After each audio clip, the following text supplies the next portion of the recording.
Huwag mong idahilan ang batang yan para makuha ang loob ko, Monica. Kahit kailan hindi magiging kauri namin ang isang katulad mong galing sa putikan. Isang malaking pagkakamali ang pagpasok mo sa pamilyang ito. At mas malaking pagkakamali na dinala mo pa ang binhi ng anak ko sa marumi mong sinapupunan. Ang boses ni Doña Consuela ay parang hagupit ng latigo na bumasag sa katahimikan ng malawak na salas ng kanilang mansyon sa Tagaytay. Malamig matalim at walang bahid ng awa. Sa mga sandaling iyon, dahan-dahang ibinaba ni Monica. Ang puting tela na kanina lamang ay matiyaga niyang binubordahan ng maliliit na asul na bituin. Isang baro-baro para sa sanggol na 3 buwan pa bago lumabas sa mundong ito. Ito sana ang sorpresa niya para kay Mateo. Sa kanilang ikalawang anibersaryo ng kasal, isang simbolo ng pag-asang magbubuklod sa kanilang dalawa sa gitna ng mapanghusgang mga mata ng pamilya nito. Ngunit sa harap ng mapanuring titig ng biyana, ang mumunting tahi ng pagmamahal ay tila naging mga tinik na sumusugat sa kanyang mga palad. "Mama, please! Huwag naman po nating idamay ang apo ninyo!" Pakiusap ni Monica, ang kanyang boses ay nanginginig sa pagsisikap na panatilihin ang galang. "Gusto ko lang po na maging maayos ang lahat para sa anibersaryo namin ni Mateo." Isang mapait na tawa ang kumawala sa mga labi ni Soraya, ang kanyang hipag na nakasandal sa gilid ng hagdanan habang mapang-uyam na pinapanood ang tagpo. Anniversary. Look at yourself, Monica. You're pathetic. Akala mo ba sapat na ang pagbubuntis mo para maging donya ka? You're just a gold digger in a cheap maternity dress. Bago pa man makasagot si Monica, mabilis na lumapit si Doña Consuela. Sa isang iglap, marahas nitong sinunggaban ang braso ng babae. Ang sakit na dulot ng mahigpit na pagkakahawak nito ay gumuhit hanggang sa kanyang buto. Sa pagtatangkang makawala, naramdaman ni Monica ang isang malakas na tulak. Hindi siya nakahanda. Ang mundo ay tila huminto sa pag-ikot nang mawalan siya ng balanse sa tuktok ng mga baetang ng handanan. Walang tunog na lumabas sa kanyang bibig kundi ang mabilis na pagtibok ng kanyang puso na tila gustong kumawala sa kanyang dibdib. Sa bawat pagtama ng kanyang katawan sa matitigas na kahoy ng hagdan, isang bahagi ng kanyang pangarap ang nadudurog.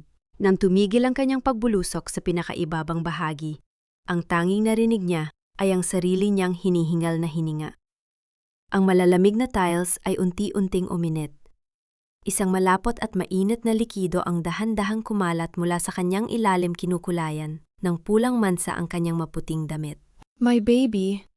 Ang tanging nausa niya, ang kanyang mga daliri ay nanginginig na pilit, inaabot ang kanyang tiyan.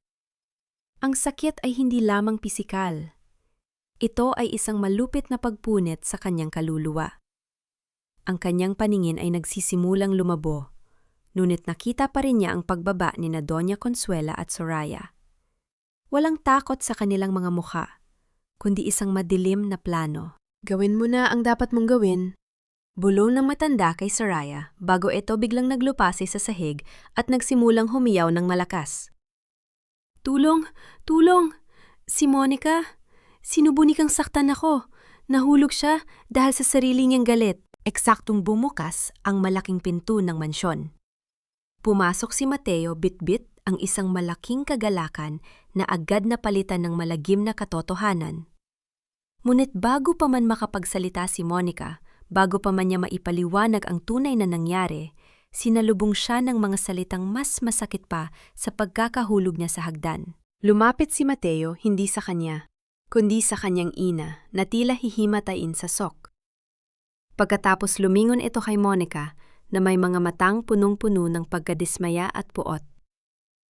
"Hanggang kailan, Monica? Hanggang kailan ka magsisinungaling? Sinabi na sa akin ni Soraya ang lahat. Na hindi mo talaga gusto ang batang yan at gagamitin mo lang ang aksidenteng ito para palabasing masama si Mama." Ang lalamunan ni Monica ay tila napuno ng bubog. Gusto niyang sumigaw. Gusto niyang sabihin ang kanyang ina ang pumatay sa kanilang anak. Ngunit ang kanyang katawan ay tila isinuko na ang lahat ng lakas.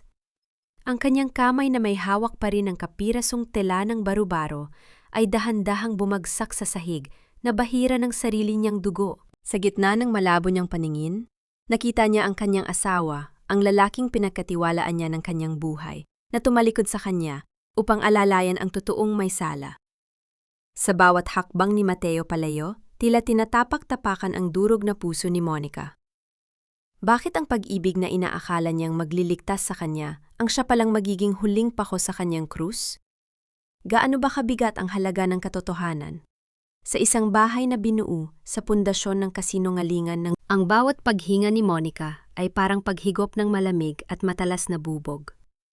Pagdilat ng kanyang mga mata ang maputing kisame ng ospital ang sumalubong sa kanya, kasabay ng amoy ng gamot na tila nanunuot hanggang sa kanyang sumasakit na bungmo.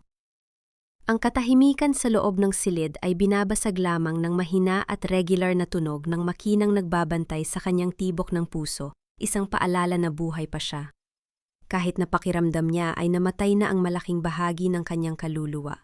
Dahan-dahan niyang ijinalaw ang kanyang kamay patungo sa kanyang tiyan. Patag. Wala na ang maliit na umbok na dati ay nagbibigay sa kanya ng dahilan para bumangon araw-araw. Ang hapdi ng operasyon ay wala pa sa kalahati ng hapdi ng katotohanang wala na ang kanyang anak. Gising ka na pala? Ang boses ni Mateo ay nanggaling sa madilim na sulok ng silid. Lumapit ang asawa niya. Ngunit hindi gaya ng dati, wala itong dalang yakap o halik. Ang kanyang mga mata ay pagod, ngunit may bahid pa rin ng panunumbat. Nanatili siyang nakatayo sa gilid ng kama, tila may malawak na bangin na naghihiwalay sa kanilang dalawa. "The doctor said you're stable now, Monica," sabi ni Mateo. Ang boses ay patag at walang emosyon. "But the baby, he's gone. At hindi ko alam kung paano tayo makaka-recover sa ginawa mo. Bakit kailangan humantong sa ganito?" "My mother is devastated, and Soraya told me everything about your outbursts lately." Hindi sumagot si Monica. Tinitigan lang niya ang asawa. Sa bawat salitang lumalabas sa bibig ni Mateo, tila may mga kutsilyong tumatarak sa kanyang dibdib. "Ang iyong ina ang pumatay sa anak natin, Mateo," sigaw ng kanyang isip. "At ikaw pinili mong maniwala sa kanila kaysa sa akin." Ngunit bago pa man siya makapagsalita, bumukas ang pinto at pumasok sina Doña Consuela at Soraya. Ang matanda ay nakasuot pa rin ng kanyang mamahaling perlas, habang si Soraya ay may hawak na panyo pilit na nagpapahid ng mga luhang, hindi naman dumadaloy. "Ay salamat sa Diyos at nagising ka na, Monica." Bulalas ni Doña Consuela, ang boses ay puno ng pekeng kagalakan na nagpabaliktad sa sikmura ni Monica. Lumapit ang matanda at hinawakan ang kamay niya.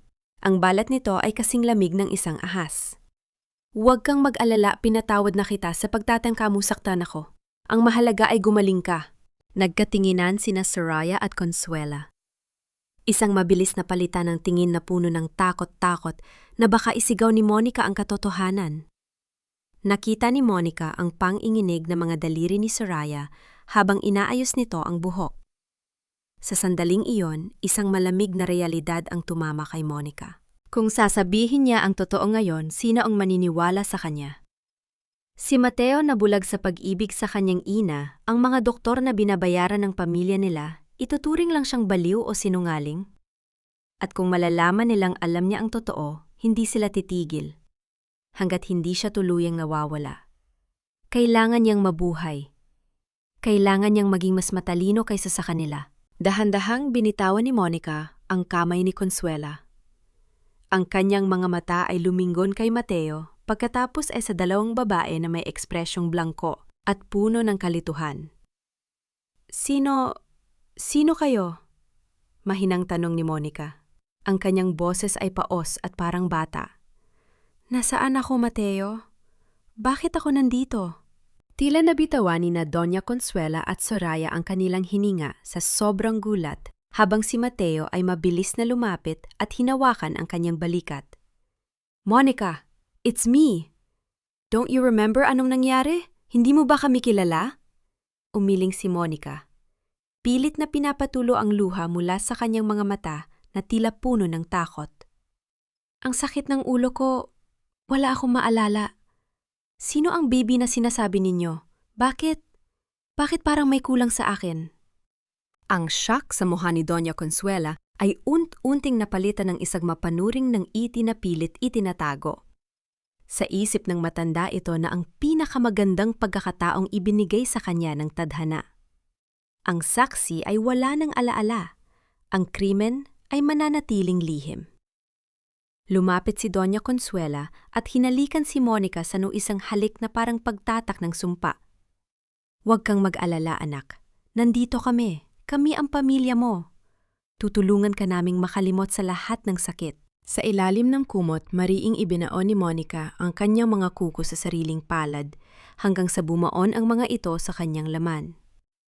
Ang sakit na yon ang napapaalala sa kanya na gising siya, na bawat hapdi ay isang pangakong babayaran nila. Habang nakasandal sa dibdib ni Mateo at nagpapanggap na nalilito tiningnan ni Monica ang refleksyon ni Soraya sa salamin ng kwarto, ang labanan ay hindi na tungkol sa pagsigaw ng katotohanan. Ito ay tungkol sa kung sino ang mas mahusay magsuot ng maskara. "Tulungan niyo po ako." Bulong ni Monica sa dibdib ni Mateo habang sa loob niya ay bumubuo siya ng isang sumpa. "Matulog kayo ng mahimbing habang kaya niyo pa dahil sa sandaling pumikit kayo. Sisiguraduhin kong ang bawat panaginip niyo ay magiging impyerno." Bago lumabas ng silid, dumaan si Doña Consuela sa tabi ng kama at bumulong sapat lang para marinig ni Monica. "It's better this way, Monica. Limutin mo na ang lahat dahil kung hindi, baka sumunod ka sa anak mo." Naramdaman ni Monica ang pagtayo ng kanyang balahibo, ngunit nanatili siyang tahimik. Ang tanging sagot niya ay ang paghigpit ng hawak sa damit ni Mateo. Ang laro ay nagsisimula pa lamang. "Huwag mo nang piliting alalahanin ang mga bagay na magdadala lang sa iyo ng pait, Monica. Ang mahalaga ngayon ay magpagaling ka para makabalik na tayo sa mansyon. Doon kami na ang bahalang mag-alaga sa iyo, gaya ng nararapat sa isang miyembro ng pamilya de Salva." Ang mga salita ni Doña Consuela ay tila malapot na pulot na ibinubuhos sa sugat ni Monica, matamis sa pandinig, ngunit humahapdi sa kaloob-looban. Habang nakaupo sa gilid ng kama ng ospital, nakatingin lang si Monica sa malayo, ang kanyang mga mata ay nananatiling blangko at walang buhay. Sa loob-loob niya, bawat kataga ng binan ay itinatala niya sa isang lista anang mga utang na dapat bayaran. "Salamat po, tita?" Mahinang sagot ni Monica. Sinadya niyang gamitin ang tita sa halip na mama upang ipakita ang pagkalimot na kanyang itinatanghal. Nakita niya ang panandaliang pagkislap ng inis sa mga mata ni Doña Consuela, ngunit mabilis itong napalitan ng isang mapagkunwaring ngiita. Samantala sa labas ng silid nakasandal si Mateo sa malamig na pader ng pasilyo. Hawak niya ang kanyang numpilit na pinapakalma ang bulyaw ng kanyang konsensya. Ang boses ng kanyang ina at ang mga sumbong ni Soraya ay paulit-ulit na umaalingaw sa kanyang isip, ngunit may isang maliit na tinig sa kanyang puso na nagsasabing may mali. "Mateo, darling, you look exhausted," bulong ni Soraya. Habang lumalapit ang amoy ng kanyang mamahaling pabango ay tila sumasakal sa hangin. "Bakit hindi ka muna umuwi sa Tagaytay? Ako na ang bahalang magbantay dito kay Monica. You need to rest, lalo na't kailangan mong ayusin ang papeles para sa promotion mo sa San Francisco." "Hindi muna ako aalis, Soraya." Malamig na sagot ni Mateo nang hindi tumitingin dito. "Hindi ko maiwan si Monica sa ganitong kalagayan. At tungkol sa San Francisco, baka hindi muna ako matuloy." "What? Are you crazy?" Bahagyang tumaas ang boses ni Soraya bago mabilis na nagbaba ng tono nang makitang may mga nurse na dumaraan. "It's a once-in-a-lifetime opportunity, Mateo. Don't let Monica's accident ruin your career. Alam mo namang unstable siya ngayon." Hindi na sumagot si Mateo. Sa halip, nagpaalam siya na kukuha lang ng gamit sa kanilang mansyon sa Tagaytay. Kailangan niya ng katahimikan. Kailangan niyang makahinga palayo sa mabigat na atmosfera ng ospital.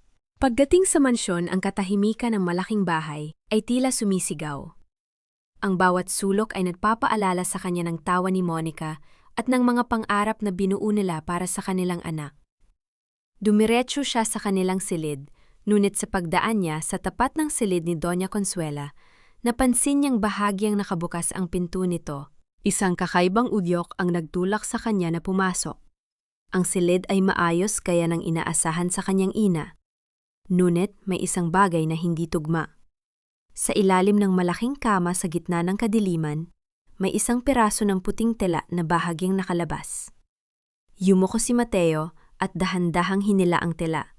Ang kanyang puso ay tila tumigil sa pagtibok nang makita kung ano ito. Ito ang baro-baro na binubordahan ni Monica, ang puting tela na may maliliit na asul na bituin. Ngunit hindi na ito ang malinis na damit na nakita niya sa alaala ni Monica. Punong-puno ito ng mga mansa ng tuyong dugo at ang mas masakit pa ito ay punit-punit. Ang bawat punit ay tila sinadya, tila may galit na bumunot sa mga tahi na pinaghirapan ng kanyang asawa. Hindi ito nahulog. Bulong ni Mateo sa sarili, ang kanyang mga kamay ay nanginginig habang hinihigpitan ang hawak sa tela. This wasn't an accident. Naalala niya ang sinabi ng kanyang ina na si Monica raw ang nagpunit nito sa gitna ng kanyang histerya bago ito mawala ng balanse. Ngunit habang tinititigan ni Mateo ang mga punit, nakita niya ang isang bagay na hindi maipapaliwanag. Ang mga marka ng marahas na pagkakahawak na tila may nang-agaw nito mula sa kamay ng isang taong pilit itong pinoprotektahan. Biglang narinig ni Mateo ang tunog ng pagbukas ng pinto sa ibaba. Ang boses ni na Doña Consuela at Soraya na kakauwi lang mula sa ospital ay maririnig na nagtatawanan sa salas. Ang dali lang palang paikuting ang babaeng yon, boses yun ni Soraya, puno ng panunuya. Buti na lang at nawala ang alaala niya kung hindi baka kung ano pang ikwento niya kay Mateo. Huwag kang kampante, Soraya. Sagot ni Doña Consuela. Ang boses ay naging seryoso at mapanganib. Hanggat humihinga ang babaeng yon, banta siya sa atin. Siguraduhin mong walang makakahanap sa mga ebidensyang itinago natin. Lalo na ang punit na damit na yon. Nanigas si Mateo sa loob ng silid. Ang tela sa kanyang kamay ay tila naging nagniningas na uling. Ang katotohanan ay dahan-dahang lumulutang mula sa ilalim ng mga kasinungalingang itinanim sa kanyang isip. Sino ba talaga ang asawa niya sa paningin ng kanyang pamilya? Isang biktima o isang balakid na kailangang burahin? Isang tanong ang nananatiling nakatusok sa kanyang puso habang nakatayo siya sa dilim. Kung ang pamilya niya ang pumatay sa kanyang anak, kakayanin ba niyang talikuran ang lahat para sa katarungang matagal na niyang ipinagkait kay Monica? Dahan-dahang itinago ni Mateo ang punit na baro-baro sa loob ng kanyang jacket. Sa sandaling iyon, ang tiwala ay tuluyan ng naglaho, pinalitan ng isang malamig at mapanganib na determinasyon. Siguraduhin mo lang na wala ka talagang matatandaan, Monica. Dahil sa oras na bumalik ang isip mo, baka hindi na puting kisame ng ospital ang makita mo. Kundi, ang madilim na hukay na nakalaan para sa mga taong hindi marunong lumugar. Ang bulong na iyon ni Soraya ay parang malamig na hanging dumaan sa tenga ni Monica, habang ang hipag ay nagkukunwaring inaayos ang kumot ng kanyang kama. Sa labas ng bintana, ang langit ng Tagaytay ay nababalot ng makapal na mabuong ulap, tila nakikiramay sa bigat ng hangin sa loob ng silid. Nanatiling nakatitig si Monica sa kawalan ng kanyang mga mata ay walang kislap. Ngunit, ang bawat salita ni Soraya ay tila naging lason na humahalo sa kanyang dugo. Ang kanyang mga kamay na nakatago sa ilalim ng makapal na kumot ay mahigpit na nakakuyom hanggang sa bumaon ang kanyang mga kuko sa sariling palad. Ito ang tanging paraan niya para hindi sumabog. Ang pisikal na sakit ang nagsisilbing angkla niya sa katotohanan. Bakit ka malungkot, Soraya? Mahinang tanong ni Monica. Ang boses ay sadyang girawang paos at puno ng kawalang malay. May nagawa ba ako mali? Bakit parang galit ka sa akin? Isang pilit na ngiti ang sumilay sa mukha ni Soraya. Lumapit siya at hinawakan ang pisngi ni Monica, isang haplos na kasing talim ng labaha. Galit? Of course not, darling. I'm just worried. You know, since you lost the baby, Mateo has been so stressed. Imagine he had to cancel his flight to San Francisco because of your accident. You're becoming a burden, Monica. If you really love him, you should just stay quiet and let us handle everything. Ang salitang burden o ganang ay tila isang sampal sa mukha ni Monica. Naalala niya ang bawat gabing pinagsilbihan niya si Mateo, ang bawat sakripisyong ginawa niya para tanggapin siya ng pamilyang ito. At ngayon, matapos silang patayin ng kanyang anak, siya pa ang pinalalabas na pabigat. Sa kabilang bahagi ng pintuan, nakatayo si Mateo. Hawak niya ang hawakan ng pinto, ngunit hindi niya ito ituloy ang pagpihit. Ang punit na baru-baro sa loob ng kanyang jacket ay tila nagnaningas, nagpapaalala sa kanya ng katotohanang natuklasan niya sa mansyon. Naririnig niya ang boses ni Soraya, ang boses na dati niyang pinagkakatiwalaan bilang boses ng isang nakatatandang kapatid. Ngunit gayon ay tunog ng isang mapanlinlang na ahas. Pinihit ni Mateo ang trangka at pumasok sa silid. Agad na nagbago ang anyo ni Soraya. Ang matalim na tingin ay napalitan ng mapaggalingang muka. "Oh, Mateo, you're back!" Masayang bati ni Soraya. "I was just telling Monica how much we love her and that she shouldn't worry about anything." Tiningnan ni Mateo si Soraya pagkatapos ay ang kanyang asawa.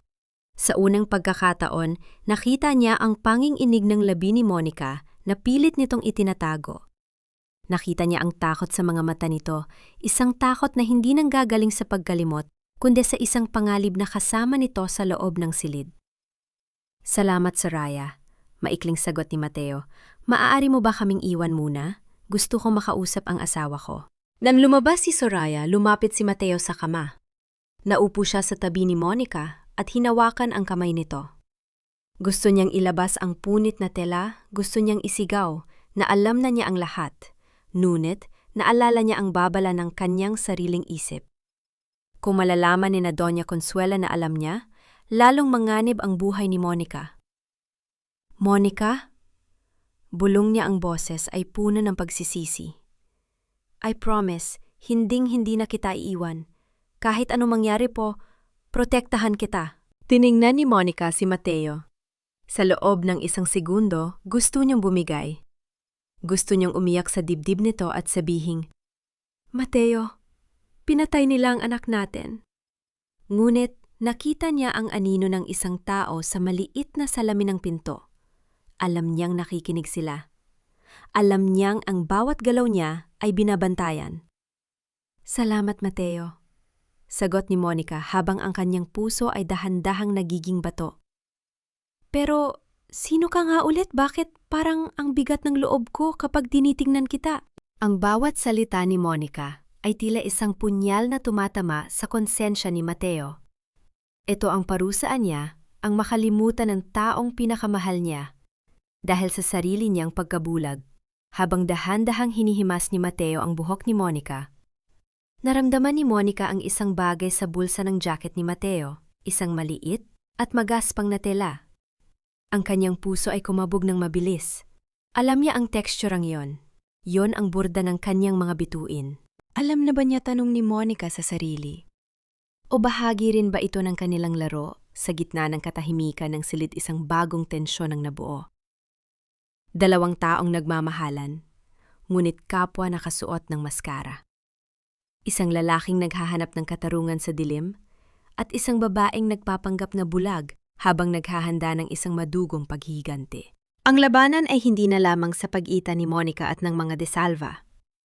Nayon pati ang tiwala sa pag-itan ng mag-asawa ay naging isang mapanganib na laro. Ang batas ay walang pakiramdam, Monica. Hindi nito ibabalik ang pintig ng puso ng anak mo.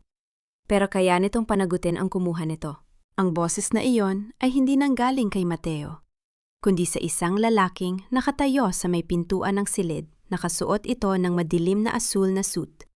Maayos ang pagkakaahit at may dalang aura ng kapangyarihan na tila kayang pawiin ang amoy ng gamot sa loob ng ospital. Siya si Lucas, ang abogadong matagal nang pinagkakatiwalaan ni Mateo, ngunit ngayon ay may dalang kakaibang kislap sa mga mata na hindi mawari ni Monica. Dahan-dahang pumasok si Lucas. Ang bawat hakbang ng kanyang sapatos sa makintab na sahig ay lumilika ng isang mabigat na ritmo na tila nagpapatahimik sa buong paligid. Napalingon si Doña Consuela na noon ay kasama rin sa silid at kitang-kita ang paninigas ng panga ng matanda nang makita ang abogado. "Anong ginagawa mo rito, Lucas?" tanong ni Doña Consuela. Ang boses ay puno ng otoridad na tila nagbababala. "Ang pamilya De Salva ay may sariling mga abogado. Hindi namin kailangan ng pakikialam mo sa isang usaping pangpamilya." Isang tipid na ngiti ang isinagot ni Lucas bago lumapit sa tabi ng kama ni Monica. "I am not here for the De Salva family, Doña Consuela. I am here for Monica. Mateo asked me to represent her interests. especially now that she is in a very vulnerable state. Tiningnan ni Monica ang lalaki. Sa ilalim ng kanyang pagkukunari bilang taong walang alaa, pilit niyang sinusuri ang bawat galaw ni Lucas. Sino ang lalaking ito? Bakit parang ang lalim ng kanyang mga tingin na tila ba ay nababasa niya ang bawat lihim na itinatago ni Monica sa likod ng kanyang mga blankong mata? Monica. Tawag ni Lucas, ang kanyang boses ay naging malambot ngunit seryoso. Hindi mo man ako maalala ngayon, pero ako ang kaisa-isang tao na maaari mong sandalan sa gitna ng lahat ng ito. May mga bagay na kailangan nating ayusin para sa iyong kinabukasan. Inabot ni Lucas ang kamay ni Monica. Ang haplos ng kanyang balat ay mainit, ngunit may kasamang kakaibang panginginig na tila isang babala. Sa likod ni Lucas nakita ni Monica si Soraya na nakatayo malapit sa bintan, ang namumutla at mahigpit na nakahawak sa kanyang bag. Ang presensya ni Lucas ay tila isang bagyo na nagbabantang sumira sa maayos na fasad na itinaya ng mga De Salva. He's a stranger, Mateo. Bulyaw ni Doña Consuela kay Mateo na noon ay pumasok na rin sa silid. Bakit ka nagdala ng ibang tao rito? Monica needs peace, not legal documents. She needs protection, Mama. Mahinahong sagot ni Mateo, ngunit ang kanyang mga mata ay nananatiling nakapako sa punit na baro-baro na tila nararamdaman pa rin niya sa loob ng kanyang bulsa. At si Lucas ang pinakamagaling na kilala ko. Sa gitna ng pagtatalo, dahan-dahang lumapit si Lucas sa tenga ni Monica habang nagpapanggap na inaayos ang kanyang unan. Keep playing your game, Monica. Bulong nito na sapat lang para marinig ng babae. I know you're in there. At alam ko rin kung sino ang pumatay sa anak mo. Ang puso ni Monica ay tila tumigil sa pagtibok. Ang kanyang pag-inga ay naging mababaw habang ang pawis ay dahan-dahang namumuo sa kanyang noo. Ang maskara ng pagkalimot na kanyang suot ay tila unt-unting nagkakaroon ng lamat. Sino si Lucas? Kaibigan ba siya na magliligtas sa kanya? O isang mas mapanganib na kalaban na naghihintay lang ng tamang pagkakataon para siya ay langunin? Nang tumayo si Lucas, tiningnan niya si Doña Consuela ng may kahulugan. Isang tingin na puno ng nakatagong galit at tagumpay. Isang tingin na tila ba ay meron silang lihim na nakaraan na hindi alam ng sinuman sa loob ng silid. Aalis na muna ako, Monica, sabi ni Lucas ng malakas. But I'll be back. Marami pa tayong dapat pag-usapan tungkol sa hustisya. Habang pinapanood ni Monica ang pag-alis ni Lucas, naramdaman niya ang matalas na titig ni Doña Consuela sa kanya. Ang katahimikan sa loob ng silid ay naging mas nakakasakal. Ang pagdating ni Lucas ay hindi nagdala ng kapayapaan. Sa halip ito, ay nagsilbing mitsa ng isang mas malaking pagsabog. Sa ilalim ng kanyang kumot, hinawakan ni Monica ang kanyang tiyan. Ang katarungang hinahanap niya ay tila nagsisimula ng gumalaw, ngunit sa anong halaga? Kung ang taong nag-aalok ng tulong ay may sariling itinatagong kadiliman, sino na ang maaari niyang pagkatiwalaan? Ang dahan-dahang pagpikit ng pinto ng ospital ay tila naging huling tunog ng isang babala. Ang laro ay naging mas komplikado at sa pagkakataong ito, hindi lamang ang mga De Salva ang kailangang bantayan ni Monica. Stellung. Ang bawat baitang ng hagdanang ito ay tila mga labing nanginginig handang isigaw ang lahat ng dugo at luhang dumanak sa gabing iyon. Ang mga hakbang ni Monica ay mabigat at maingat habang inaalalayan siya ni Mateo paakyat sa mansyon sa Tagaytay. Ang paligid ay nababalot ng makapal na hamog at ang malamig na hangin ay sumusuot sa manipis niyang jacket. Ngunit mas matindi ang lamig na nagmumula sa loob ng bahay. Para kay Monica, ang mansyong ito ay hindi na isang tahanan. Ito ay isang magarang kabaong na pinalamutian ng mga kasinungalingan. Dahan-dahan, Monica, bulong ni Mateo. Ang kanyang tinig ay puno ng pag-aalala na dati ay hinahangad ni Monica. Ngunit ngayon ay tila tunog ng tuyong dahon na nadudurog sa ilalim ng paa. Pagpasok sa malawak na salas, sinalubong sila ni Soraya na may hawak na baso ng alak. Ang mapanuyang ngiti nito ay hindi nawawala, tila ba ipinagdiriwang ang pagbabalik ng baliw sa kanilang teritoryo. Welcome home, sister-in-law. Sana naman ay hindi ka na madulas ulit sa pagkakataong ito. Hindi sumagot si Monica. Nanatili siyang nakatitig sa sahig sa mismong lugar kung saan siya huling nakitang duguan. Sa kanyang isip, muling bumalik ang imahe ng kanyang anak ang munting pag-asang ninakaw sa kanya. Ang kanyang puso ay kumikirot isang matalim at paulit-ulit na hapdi na tila isang karayo na tumutusok sa kanyang kaluluwa. Nang sumapit ang malalim na gabi, nang ang buong mansyon ay nababalot na ng katahimikan. At ang tanging naririnig na lamang ay ang mahinang paghampas ng hangin sa mga binta at dahan-dahang bumangon si Monica. Ang bawat galaw niya ay may kasamang sakit mula sa kanyang operasyon. Ngunit ang apoy ng paghihigant ay mas malakas kaysa sa anumang pisikal na hapdi. Kailangan niyang makahanap ng patunay. Alam niyang may itinatago si Soraya isang lihim na mas malalim pa sa pagtatangka nitong saktan siya. Gamit ang liwanag ng kanyang telpon, tinahak niya ang madilim na pasilyo patungo sa opisina ni Doña Consuela kung saan madalas maglagi si Soraya para sa accounting ng pamilya. Ang marahang tunog ng pagpihit ng trangka ng pinto ay tila isang malakas na hulog sa kanyang pandinig. Pumasok siya at agad na hinalugog ang mga drawer. Sa ilalim ng mga tumpok ng dokumento ng negosyo, nakakita siya ng isang itim na folder. Doon bumungad sa kanya ang mga bank statement na hindi nakapangalan sa pamilya de Salva, kundi sa isang offshore account. Milyon-milyong piso ang nawawala sa pondo ng kanilang charity foundation. Ang perang dapat ay para sa mga batang ulila, ngunit tila napupunta sa bulsa ni Soraya. Magnanakaw! Bulong ni Monica, ang kanyang mga mata ay naniningkit sa galit. Ngunit bago pa man niya maitago ang folder, ang mahinang tunog ng mga yabag sa labas ng pinto ay nagpatigil sa kanyang mundo. Ang anino ng isang tao ay dahan-dahang lumalaki sa ilalim ng siwang ng pinto. Ang tunog ng marahang pag-ubo ni Soraya ay nagpalamig sa dugo ni Monica. Mabilis siyang nagtago sa likod ng malaking kortina, pinipipigan ang bawat paghinga. Ang bawat tibok ng kanyang puso ay tila isang tambol na nagbabantang magbunyag sa kanyang kinaroroonan.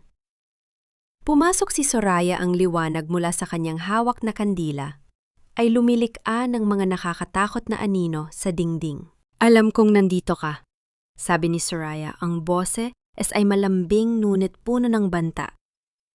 Hindi ka naman talaga nakalimot, diba Monica? Ang galing mong umarte. Pero tandaan mo, sa bahay na ito, ang mga nagmamarunong ay nauunang nawawala. Lumapit si Soraya sa tapat ng kurtina. Ang amoy ng kanyang pabango ay tila sumasakal na kay Monica. Sa sandaling iyon, ang tanging naiisip ni Monica ay ang mukha ng kanyang anak. Para sa iyo ito, baby, pangako niya sa sarili, habang ang kanyang kamay ay mahigpit na nakahawak sa folder. Biglang bumukas ng malakas ang pinto ng opisina. Anong ginagawa niyo rito? Ang boses ni Mateo ay puno ng pagkalito at hinala. Lumabas si Monica mula sa likod ng kurtina, ang kanyang mukha ay puno ng peking luha at takot. Mateo, natatakot ako. Akala ko, nakita ko ang bibi ko. Tumatakbo siya rito. Niyakap ni Mateo si Monica habang ang kanyang mga mata ay matalim na nakatingin kay Soraya. Ngunit sa ilalim ng kanyang jacket, ramdam ni Monica ang bigat ng folder na kanyang nakuha. Habang inaalalayan siya ni Mateo, palabas lumingon si Monica kay Soraya. Sa gitna ng kadiliman, isang tipid na ngiti ang ibinigay niya sa hipag-isang ngiting nagsasabing, ang pangangaso ay nagsisimula pa lamang. Ngunit ang hindi alam ni Monica sa labas ng bintana, may isa pang pares ng mga mata ang nakamasid sa kanila mula sa ilalim ng hamog. Isang lalaking may hawak na kamera at may suot na pamilyar na singsing. Walang lihim na hindi ibubulong ng hangin, lalo na sa isang gabing puno ng luha at pagtataksil. Sa kabila ng hapdi ng kanyang sariwang tahi at ng panghihina ng kanyang katawan, pinilit ni Monica na bumangon mula sa malambot na kama. Ang bawat paggalaw niya ay tila isang pakikipaglaban sa sariling laman. Ngunit ang nakita niyang anino sa labas ay mas matindi ang hatak kaysa sa anumang sakit. Gamit ang isang madilim na shawl para balutin ang kanyang sarili, dahan-dahan siyang lumabas ng silid. Tinitiyak na ang kanyang bawat hakbang ay kasing tahimik ng pagbagsak ng hamog. Ang ulan sa labas ay hindi na lamang ambon. Ito ay naging isang malamig na buhos na tila gustong gutasan ang lahat ng dumi sa dirntrang ng mga de Salva. Sinundan ni Monica ang anino patungo sa dulo ng hardin sa may gazebo na halos lamunin na ng kadiliman at ng mga gumagapang na baging. Doon sa ilalim ng malamlam na liwanag ng isang lampara, nakita niya ang dalawang figura na hindi na inaasahang magkasama sa ganitong oras. Si Doña Consuela at si Lucas. I told you never to come here without my signal, Lucas. Ang boses ng matanda ay matalim pilit na ibinababa ang tono upang hindi magising ang buong mansyon. Ang kanyang mukha na laging maayos at kagalang-galang sa paningin ng publiko ay tila isang maskara na dahan-dahang natutunaw sa ilalim ng ulan. Masyadong mainit ang mga mata ni Mateo sa atin. He's starting to ask questions. Isang mapait na tawa ang isinagot ni Lucas. Isinandal niya ang kanyang likod sa post ng gazebo, tila baliwala ang lamig na nanunuot sa kanyang kasuotan. Natatakot ka ba, Doña Consuela? O baka naman nakikita mo na ang pagguho ng kahariang itinayo mo sa ibabaw ng mga bangkay ng nakaraan? Don't forget, I am not your employee. I am the consequence of your sins. Napaatras si Monica sa likod ng isang malaking puno ng mangga. Ang kanyang puso ay tumitibok ng mabilis tila isang ibon na nagpupumiglas sa loob ng hawla. Ang hawak niyang litrato sa loob ng bulsa ay tila naging nagdiningas na uling. Ano ba ang gusto mo? Tanong ni Consuela. Ang boses ay nanging inig na sa galit. I gave you the education, the status, the connections. I made you the best lawyer in Manila. Hindi ba sapat ang utang na loob na yan? Utang na loob. Mabilis na lumapit si Lucas kay Consuela. Ang kanyang mga mata ay nagdiningning sa galit. Ang utang na loob ba ay binabayaran ng pagtatago sa akin sa dilim habang si Mateo ay namumuhay sa luho? Binubura mo ang pagkatao ko para lang hindi madungisan ang pangalan ng mga De Salva. You left my mother to rot in poverty habang ikaw ay nagpapakasasa rito. Sa sandaling yon, isang malakas na kulog ang gumuhit sa langit, nagbibigay ng panandaliang liwanag sa mukha ng dalawa. Nakita ni Monica ang takot sa mga mata ni Consuela, isang takot na hindi niya kailanman nakita nung siya ang kinakalaban ng matanda. Stay away from Monica, banta ni Consuela. Don't use her to get back at me. Too late, bulong ni Lucas na may kasamang nakakatakot na ning iti. She's already my queen on this chessboard, at sa sandaling malaman niya ang buong katotohanan, ikaw mismo ang magmamakaawa sa kanya para sa iyong buhay. Biglang natabig ni Monica ang isang paso ng halaman. Ang tunog ng nabasag na seramika ay tila isang pagsabog sa gitna ng katahimikan. Sino yan? Hiyaw ni Consuela, lumingon ito sa direksyon ni Monica. Mabilis na tumakbo si Monica pabalik sa mansyon, hindi inirinda ang hapdi ng kanyang tahi o ang dulas ng putikan. Ang kanyang hininga ay kapos. Ang kanyang paningin ay nagsisimulang magdilim dahil sa pagod at takot. Pagpasok niya sa pintuan ng kusina, agad siyang napasandal sa pader pilit na pinapakalma ang kanyang sarili. Ngunit nang iangat niya ang kanyang tingin, bumungad sa kanya ang mukha ni Mateo. Nakatayo ito sa dilim, hawak ang isang baso ng tubig at ang kanyang mga mata ay puno ng matinding hinala at sakit. Saan ka galing, Monica? At bakit basang-basa ka ng ulan? Tanong ni Mateo. Ang boses ay parang isang hukom na naghihintay ng hatol. Huminga ng malalim si Monica. Ang kanyang maskara ng pagkalimot ay tila tinititigan na ng katotohanan. Ngunit bago siya makapagsalita, may narinig silang kalabog mula sa itaas sa silid ni Soraya. Isang sigaw na punong-puno ng takot ang bumalahaw sa buong mansyon. Ang bawat patak ng ulan sa iyong buhok ay tila mga luhang hindi mo maibuhos, Monica. Sabihin mo sa akin ang totoo, sino ang tinataguan mo sa dilim? Ang boses ni Mateo ay nanginginig, hindi dahil sa lamig, kundi dahil sa bigat ng hinalang unti-unting lumalamon sa kanyang pagtitiwala. Sa ilalim ng malamlam na liwanag ng kusina, ang bawat patak ng tubig mula sa damit ni Monica na bumabagsak sa sahig ay lumilika ng isang malungkot na ritmo sa katahimikan. Mateo. Ang lamig. Tanging naisagot ni Monica, ang kanyang mga labi ay nanginginig at ang kanyang mga mata ay pilit na ibinabalik sa pagiging blangko. May narinig akong tumatawag sa akin. Akala ko ang baby natin nandoon siya sa labas, umiiyak sa ilalim ng ulan.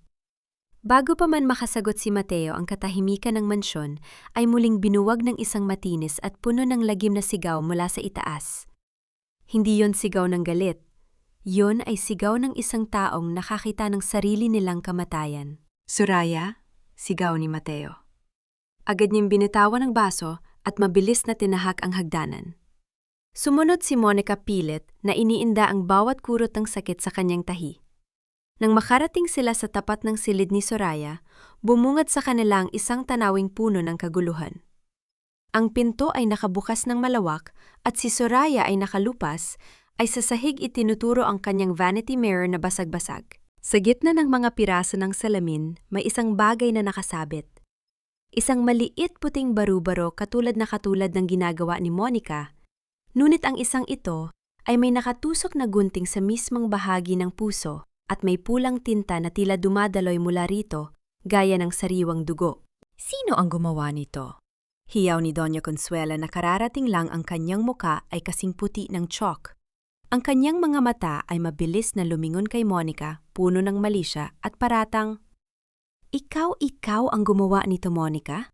Nagpapanggap ng baliw para unti-unti kaming patayin sa takot. Mama, tama na, harang ni Mateo, bagaman ang kanyang sariling mga mata ay puno rin ng kalituhan habang nakatingin sa basang-basang asawa. Lumapit si Monica sa duguang baro-baro. Ang kanyang puso ay tumibok ng mabilis, hindi dahil sa takot, kundi dahil sa pagkamangha. Hindi niya ito gawa.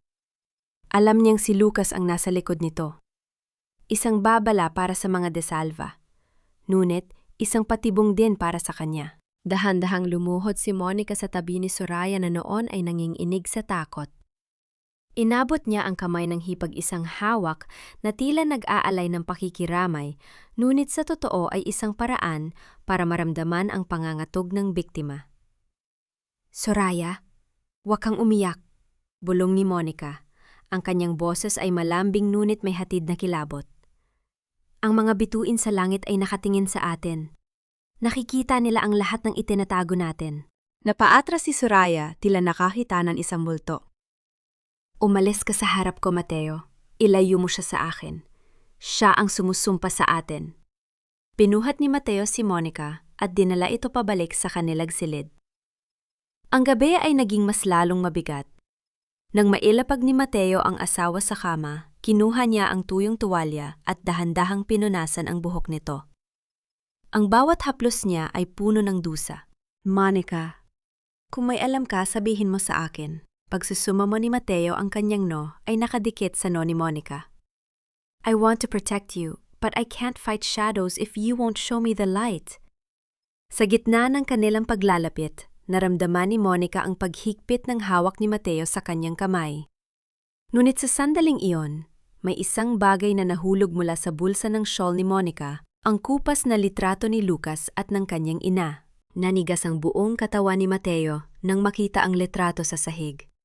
Dahan-dahan niya itong pinulot. Ang kanyang mga mata ay nanlaki nang makilala ang babaeng nasa larawan. Saan mo nakuha ito? Ang boses ni Mateo ay naging malamig at matalim gaya ng basag na salamin sa silid ni Soraya. Bakit nasa iyo ang litrato ng kaisa-isang babaeng sinabi ni Mama na sumira sa buhay ng aming ama? Ang hininga ni Monica ay tila naputol. Ang katarungang kanyang hinahabi ay tila nasabit sa isang maling sinulid. Sino siya, Monica? At bakit nasa iyo ang mukha ng babaeng sinabi ni Mama na sumira sa pamilya ko? Ang boses ni Mateo ay tila isang hatol na bumasag sa katahimikan ng kanilang silid. Ang kupas na litrato ni Elena, ang ina ni Lucas, ay nanginginig sa pag-ita ng kanyang mga daliri, habang ang liwanag ng lampara ay nagbibigay ng nakakatakot na anino sa kanyang mukha. Para kay Mateo, ang babaeng nasa larawan ay isang banta, isang alaala ng sakit na matagal nang itinanim ni Doña Consuela sa kanyang isipan. Dahan-dahang napaurong si Monica, sa dulo ng kama ang kanyang basang buhok, ay dumidikit sa kanyang namumutlang pisingi. Ang bawat patak ng tubig mula sa kanyang shawl ay tila naging mabigat na pasanin sa sahig. Sa ilalim ng kanyang pagkukunwari ang kanyang isip ay mabilis na naghahanap ng paraan. Kung sasabihin niya ang totoo, malalaman ni Mateo na sinusubaybayan niya ang kanyang ina.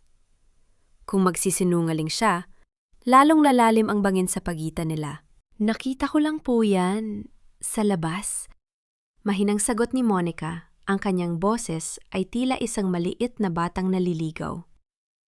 Nahulog mula sa taong kausap ni Tita Consuela sa dilim. Akala ko maganda siya kaya kinuha ko. Nanigas si Mateo. Ang kanyang panga ay mariing nagtagis habang tinititigan ang larawan. Kausap ni Mama sa gitna ng ulan, Monica. Sigurado ka ba sa sinasabi mo? Bago pa makasagot si Monica, ang pinto ng kanilang silid ay marahas na bumukas. Hindi si Doña Consuela ang pumasok, kundi si Lucas. Basang-basa rin ito ng ulan, ang kanyang suit ay dumidikit sa kanyang katawan at ang kanyang mga mata ay nag-aapoy sa galit na hindi na niya magawang itago. Ang kanyang presensya ay tila isang hanging habagat na nanalasa sa loob ng kwarto. Huwag mo na siyang tanungin, Mateo. Malamig na sabi ni Lucas.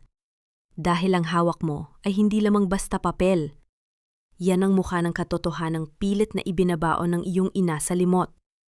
Mabilis na tumayo si Mateo at hinarap ang abogado. Ang dalawang lalaki ay nagtapat tila dalawang toro na handang magbanggaan.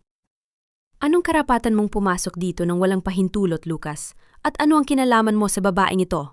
Isang mapait na tawa ang kumawala sa mga labi ni Lucas habang itinuturo ang larawan sa kamay ni Mateo. Ang babaeng yan, Mateo, ay si Elena. Ang kaisa-isang babaeng minahal ng iyong ama nang higit pa sa kanyang buhay. At siya rin ang babaeng itinaboy minaltrato at pinagkaitan ng danggal ng iyong ina dahil lamang sa takot na mawala ang kanyang kapangyarihan. Magsisinungaling ka pa? Bulyaw ni Mateo ang kanyang kamao, ay mabilis na tumama sa mesa sa tabi niya. Nalumika ng isang malakas na tunog na yumanig sa mga gamit. Sinira niya ang pagsasama ni na Mama at Papa. Sinira? Mabilis na lumapit si Lucas hanggang sa magkaharap na ang kanilang mga ilong. Si Elena ang nauna, Mateo. Siya ang legal na asawa sa puso ng iyong ama bago pa man dumating ang mapanirang Doña Consuela. At ang batang kinalimutan ninyo? Ang batang itinapon ninyo sa putikan? Dahan-dahang itinuro ni Lucas ang kanyang sariling dibdib. Nandito sa harap mo. Ako ang anak na hindi ninyo kinilala. Ako ang katarungang matagal nang naghihintay sa dilim. Ang katahimikan sa silid ay naging nakakasakal. Tila nawala ng hangin si Mateo habang nakatingin sa lalaking itinuring niyang kaibigan at tagapagtanggol. Sa kabilang banda, si Monica ay nanatiling nakaupo pinapanood ang pagguho ng mundo ng mga De Salva. Ang kanyang puso ay punong-puno ng takot, ngunit may isang bahagi nito na nakaramdam ng katuwaan. Ang mga anino ay nagsisimula na ring maglabanan. Hindi yan totoo. Palingliling na sabi ni Mateo, ang kanyang boses ay puno ng pagtanggi. Tanungin mo ang iyong ina, Mateo. Hamon ni Lucas, ang kanyang boses ay naging bulong na kasing talim ng patalim. Tanungin mo siya kung bakit hanggang ngayon ang silid ni Elena sa lumang bahay ay nananatiling nakakandado. At tanungin mo rin siya kung bakit sa gabing nahulog si Monica sa hagdan, ang unang tinawagan niya ay hindi ang doktor, kundi ang taong maglilinis ng kanyang dumi. Lumingon si Mateo kay Monica. Ang kanyang mga mata ay punong-puno ng pagsusumamo. Ngunit sa likod ni Lucas, nakita ni Monica si Doña Consuela na nakatayo sa pasilyo, may hawak na baril na nakatago sa likod ng kanyang mamahaling robe. Ang matanda ay tila isang halimaw na handang pumatay para lamang manatili ang kanyang lihim. Biglang namatay ang lahat ng ilaw sa mansyon. Ang tanging narinig ay ang malakas na kulog at ang tunog ng isang mabigat na bagay na bumagsak sa sahig ng pasilyo, kasunod ng isang malamig na bulong na tila nanggaling sa bawat sulok ng bahay.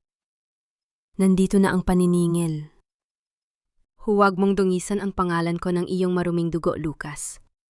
Kahit kailan hindi kita itinuring na anak at mas lalong hindi kita ituturing na De Salva. Ang boses ni Doña Consuela ay nanggaling sa kabilang panig ng pasilyo, malamig at matalim na tila humihiwa sa makapal na kadiliman ng mansyon. Sa gitna ng kawalan ng ilaw, ang bawat hininga sa loob ng silid ay naging mabigat.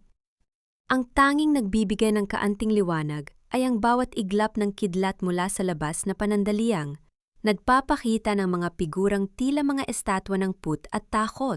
Naramdaman ni Monica ang paggapang ng kamay ni Mateo sa dilim. pilit na hinahanap ang kanyang palad. Nang magtagpo ang kanilang mga balat, ramdam niya ang pang-ininig at lamig ng kamay ng asawa. Ngunit sa halip na katiwasayan ang bawat haplos ni Mateo, ay tila isang paalala ng malaking pagkakamali ang pag-ibig na naging mitsa ng kanyang pagdurusa. Mama, tama na. Hiyaw ni Mateo, ang kanyang boses ay puno ng desperasyon. Ibaba niyo ang baril na yan, Lucas is telling the truth, isn't he? Bakit kailangang dumanak ang dugo para lang sa isang pangalan? Isang mapait na tawa ang sumabog mula sa dulo ng pasilyo. Dugo ang dugo ay madaling linisin, Mateo, sagot ni Consuela. Ang mga yabag na kanyang mamahaling tsinelas ay lumilika ng isang marahang ritmo sa sahig. Pero ang kahihiyan ang dungis na dala ng anak ng isa hakatul, uniyon ang hindi ko hahayaang manatili sa bahay na ito. Biglang narinig ang isang malakas na tunog ng pagkabasag ng plorera sa labas kasunod ng isang marahas na kalabog. Sa gitna ng kaguluhan, mabilis na kumilos si Lucas. Sa bawat pagkidlat, nakikita ni Monica ang abogado na tila isang anino na sumusugod patungo sa kinaroroonan ng matanda. Ang kahihiyan ay wala sa dugo, Consuela. Sigaw ni Lucas, ang kanyang boses ay umalingaw-ngaw sa bawat sulok ng mansyon. Nasa budhi mo ang tunay na dungis. Pinatay mo ang pagkatao ng ina ko at ngayon, pinatay mo ang sarili mong apo dahil sa iyong kasakiman. Naramdaman ni Monica ang pagsikip ng kanyang lalamunan. Ang salitang apo ay tila isang kutsilyong paulit-ulit na itinataksil ang kanyang puso. Sa ilalim ng kadiliman, dahan-dahan siyang bumitaw sa hawak ni Mateo. Ang kanyang pagkatao ay tila unting nagkakapira-piraso. Paano niya magagawang manatili sa piling ng lalaking ang tanging kayamanan ay binuo mula sa mga bangkay ng mga inosente? Isang malakas na putok ang bumasag sa ingay ng ulan. Ang tunog ay sapat na para yumanig ang mga bintana ng silid. Mateo? Sigaw ni Monica, ang kanyang pagkukunyari ay panandaliang naglaho dahil sa matinding sinda. Nabalot ng amoy ng pulbura ang pasilyo. Nang muling gumuhit ang kidlat sa langit, nakita ni Monica si Mateo na nakatayo sa pagitan ni Lucas at Doña Consuela. Ang matanda ay nakatayo pa rin, hawak ang baril, ngunit ang kanyang mga mata ay nanlalaki sa gulat. Wala na, Mama.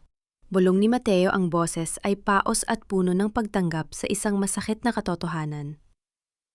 Tapos na ang paghahari ninyo. Biglang bumukas ang mga ilaw ng mansyon, tila muling binuhay ang isang bangkay. Ngunit ang liwanag ay hindi nagdala ng kaligtasan. Sa dulo ng pasilyo, nakabukas ang pinto ng silid ni Soraya. Ang silid ay bakante, ngunit may mga bakas ng maputik na sapatos na patungo sa isang lihim na pinto sa likod ng malaking cabinet, isang pinto na matagal nang hindi nabubuksan. Nawawala si Soraya. At kasabay ng kanyang pagkawala ay ang paglaho rin ng mga mahahalagang dokumento at ang malaking vault na naglalaman ng mga hiyas ng pamilya. Lumingon si Lucas kay Monica, ang kanyang mukha ay puno ng pait at tagumpay.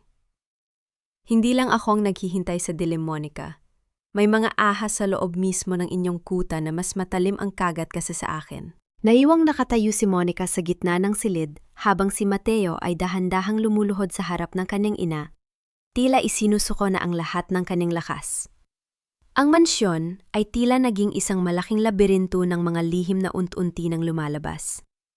Sino nga ba ang tunay na kakampi? At sino ang nagmamasid sa kanila mula sa labas, handang lamunin ang anumang matitira sa gumuguhong imperyo ng mga De Salva? Isang tanong ang nanatiling nakatusok sa isip ni Monica. Kung ang lahat ay mawawala, may matitira pa ba para sa katarungang ipinangako niya sa kanyang anak? Ang bawat pilat sa aking katawan ay tila isang mapa ng iyong mga kasalanan, at ngayon, ang iyong sariling kuta ay naging piitan ng iyong kahihiyan. Ang amoy ng pulbura ay nanatiling nakalutang sa hangin, humahalo sa malansang amoy ng ulan na pumapasok mula sa mga nakabukas na bintana. Ang liwanag ng mansyon ay tila naging malupit, inilalantad ang bawat bitak sa pader at ang bawat dumi sa sahig na dati ay itinatago ng marangyang kapangyarihan. Sa dulo ng pasilyo, ang bukas na vault ay tila isang malaking bibig na humahalak, haksakawalang-walang natira, kundi ang alikabok na mga pangarap ni Doña Consuela. Wala na. Ang lahat ng pinaghirapan ko wala na. Bulong ni Doña Consuela. Ang baril ay dahan-dahang nalaglag mula sa kanyang nanginginig na kamay, lumiha ng isang matigas na tunog sa sahig bago ito gumulong palayo. Ang matanda ay napasandal sa pader, ang kanyang marangyang robe ay nabahira ng putik, at ang kanyang mga mata ay tila nawala na ng kislap ng buhay. Lumapit si Mateo sa bukana ng lihim na pinto sa likod ng cabinet. Ang kanyang mga kamay ay nakakuyom, ang mga kasukasuan ay namumuti sa tindi ng kanyang pot. Ang taong pinagkatiwalaan ninyo para itago ang inyong mga nakaw na yaman, siya rin ang kumuha ng lahat. Soraya didn't just leave Mama. She stripped us bare. Tumingin si Monica sa madilim na lagusan. Ang bawat patak ng tubig na tumutulo mula sa kisame ng lagusan ay lumilikha ng isang tila babalang ritmo. Naramdaman niya ang hapdi ng kanyang tahi-isang paalala na hindi pa tapos ang kanyang sakripisyo. Dahan-dahan siyang humakbang patungo sa lagusan. Ang kanyang puso ay puno ng isang malamig na determinasyon. Saan ka pupunta, Monica? Tanong ni Mateo, ang boses ay puno ng takot na baka mawala rin ang asawa sa dilim. Nandoon ang katotohanan, Mateo. Sagot ni Monica, hindi lumingon. Nandun ang huling piraso ng buhay ng anak natin. Sa loob ng lagusan, ang hangin ay naging mapanghi at malumot. Ang tanging liwanag ay nanggagaling sa maliit na flashlight na nakuha ni Mateo sa tabi ng kama. Habang tinatahak nila ang makipot na daan, naririnig nila ang mahinang tunog ng mga daga na nagtatakbuhan, tila sila rin ay natatakot sa nagaganap na paghuhukom. Pagdating sa dulo, bumungad sa kanila ang isang lumang basement na matagal nang kinalimutan ng panahon. Ito ang pundasyon ng lumang bahay bago ito itayo bilang isang mansyon. Doon sa gitna ng mga sirang kagamitan, nakita nila si Soraya. Nakatali ang kanyang mga kamay at may busal ang kanyang bibig. Ang kanyang mga mata ay nanlalaki sa takot, hindi sa kanila, kundi sa taong nakatayo sa kanyang harap. Si Lucas. Hawak ni Lucas ang isang itim na box, ang system recorder ng lahat ng camera sa mansyon, ang orihinal na tapes na akala ng lahat ay nabura na ni Soraya sa gabi ng aksidente. Welcome to the heart of the DeSalva lies, sabi ni Lucas. Ang kanyang boses ay tila isang malamig na hangin sa ilalim ng lupa. Inihagis niya ang isang piraso ng papel sa paanan ni Mateo. Yan ang listahan ng mga accounts na inilipat ni Soraya sa pangalan niya. But she was too greedy. Hindi niya alam na ang bawat galaw niya ay binabantayan ko rin. Lumapit si Monica kay Soraya. Dahan-dahaning tinanggal ang busal nito.